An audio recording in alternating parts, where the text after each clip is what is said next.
जय गुरुदेव। जय गुरुदेव नाम किसका प्रभु का जगाया नाम। जय गुरुदेव। ये नाम नहीं इंसान का, ये नाम है भगवान का।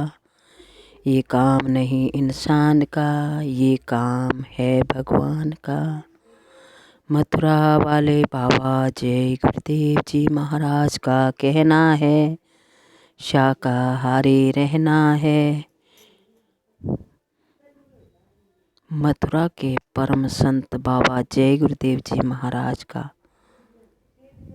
संदेश आप सभी तक पहुंचाना चाहते हैं।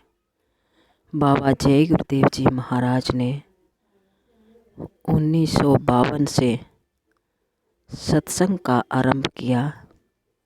बाबा जय गुरुदेव जी महाराज की शाकाहारी पत्रिकाएं, जिनमें गुरु महाराज के संदेश, वचन,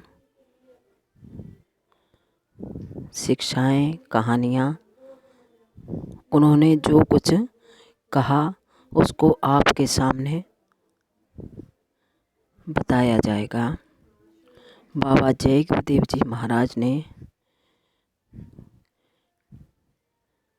आध्यात्मिक संदेश और समाज में किस तरह से रहना, समाज में किस तरह से चलना और अध्यात्म को कैसे प्राप्त कर पाओगे, ये सारी चीज़ें बताई। वही आपके सामने जो वचन हमने सुने उनको आपके पास पहुंचाया जा रहा है। इनमें कोई कमी रह जाए जो भी, उसके लिए क्षमा याचना चाहेंगे। जय गुरुदेव। जय गुरुदेव नाम किसका प्रभु का।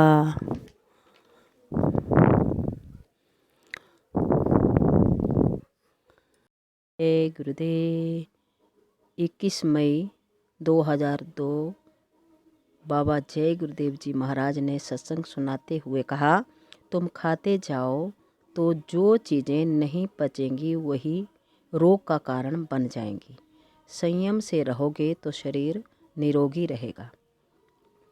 बाबा जय गुरुदेव जी महाराज ने सत्संग सुनाते हुए कहा कि सभी धर्म पुस्तकों में यही बताया गया है कि गुरु को अपने आगे रखो, लेकिन सबने गुरु को पीछे कर दिया, मन को आगे कर दिया। जब गुरु को आगे रखोगे तो मन वश में रहेगा, इंद्रियों के दरवाजे पर नहीं दौड़ेगा। फिर तुम सच्चा भजन करोगे तो दया आएगी, सच्ची इबादत करोगे तो रहम आएगी। अगर मन आगे रहेगा तो इंद्रियों के दरवाजे पर भागता रहेगा और इंद्रियां भोगों की तरफ भागेंगी। फिर तुम ना भजन कर सकते हो, ना इबादत कर सकते हो, ना सेवा और ना सत्संग कर सकते हो। राज काज करोगे तो अहंकार और क्रोध आएगा, रहम चला जाएगा, दया चली जाएगी। इसमें और उसमें ज़मीन और आसमान का अंतर है। उसमें विवेक है, इसमें विवेक खत्म हो जाता है। और जब विवेक खत्म हो गया, दिल में दया रहम नहीं तो वस्तुएं तोड़ दो, मकान तोड़ दो, आदमियों को मार दो, औरतों बच्चों को मार दो। भजन में लगे रहोगे, गुरु को आगे रखोगे तो दिल में दया और रहम रहेगी। बिना रहम और दया के कोई भजन नहीं हो सकता, कोई इबादत नहीं हो सकती। गुरु और मुर्शिद को आगे रखोगे, बुराइयों से बच जाओगे, अच्छे बुरे काम की समझ आएगी। अच्छे काम करोगे, बुरे कामों से बचते रहोगे। क्रोध ऐसी चीज़ है कि उसमें कोई ज्ञान नहीं, उसमें कोई विचार नहीं, उसमें अपना स्वार्थ बरसता है, अपना मतलब दिखाई देता है। लेकिन सबके विचार एक रहेंगे वहाँ शांति रहेगी। जहाँ एक विचार नहीं होते वहाँ चाहे घर परिवार हो, नाता रिश्ता हो, पास पड़ोस हो या समाज और देश हो, अशांति ही अशांति रहती है। पहले के समय में आप किसी गांव में जाइए, किसी घर में गए, बड़ा प्यार और आवभगत होता था, बड़ी शांति रहती थी। अब सबके विचार अलग हो गए, सबके स्वार्थ आगे आ गए, इसलिए चारों तरफ अशांति ही अशांति हो गई। पहले सब लोग मिलकर रहते थे, कुदरत साथ देती थी, समय पर गर्मी, जाड़ा, बरसात होती थी, फसल तैयार हो जाती थी, सब लोग भगवान का शुक्राना करते थे। कीड़े मकोड़े तो पहले भी होते थे, छोटी मोटी बीमारियां पहले भी हो जाया करती थीं, लेकिन आज ऐसा नहीं, आज जैसा नहीं था। जिसको देखो वही बीमार। इतने डॉक्टर हो गए, इतने अस्पताल खुल गए, कितने नर्सिंग होम खुल गए, फिर भी रोग का कोई अंत नहीं। आए दिन फसल में कीड़े लग जा गए, कभी कुछ हो गया, कभी कुछ हो गया। पहले लोग संयम से रहते थे, खान पान का ध्यान रखते थे, बोली व्यवहार का ध्यान रखते थे और सवेरे उठकर जो भी पूजा पाठ, प्रार्थना, जल चढ़ाना, फेरी लगाना करता था, वो धार्मिक क्रिया करने के बाद अपना धंधा शुरू करता था। धोखाधड़ी नहीं थी, इतना झूठ फरेब नहीं था। संयम से रहोगे तो शरीर निरोगी रहेगा।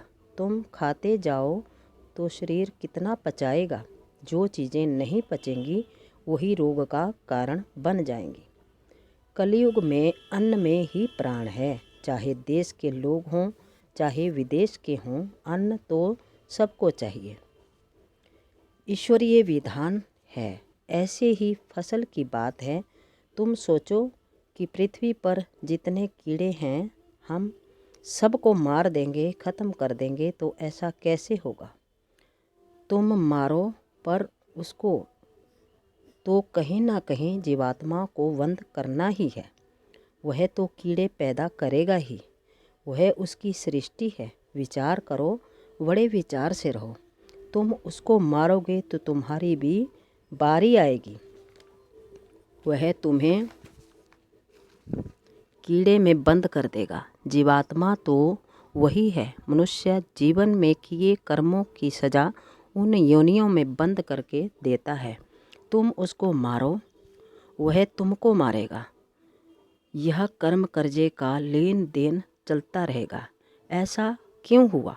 इस पर विचार करो। क्योंकि गुरु को तुमने छोड़ दिया, गुरु को पीछे करके मन को आगे किया, मनमानी देवता बना लिया, मनमानी पूजा पाठ करने लगे और मनमानी कर्म करने लगे। चाहे जिसे मार दो, लूट लो, धोखा दे दो, ठगी करो। अब किसी को किसी का डर नहीं। भगवान का डर तो बिल्कुल ही ख़त्म हो गया। घर परिवार, बड़े बूढ़े, समाज और जातियाँ, यह भी डर ख़त्म हो गया। अगर कहीं गुरु कर भी लिया तो मंत्र देकर घर बैठ गए।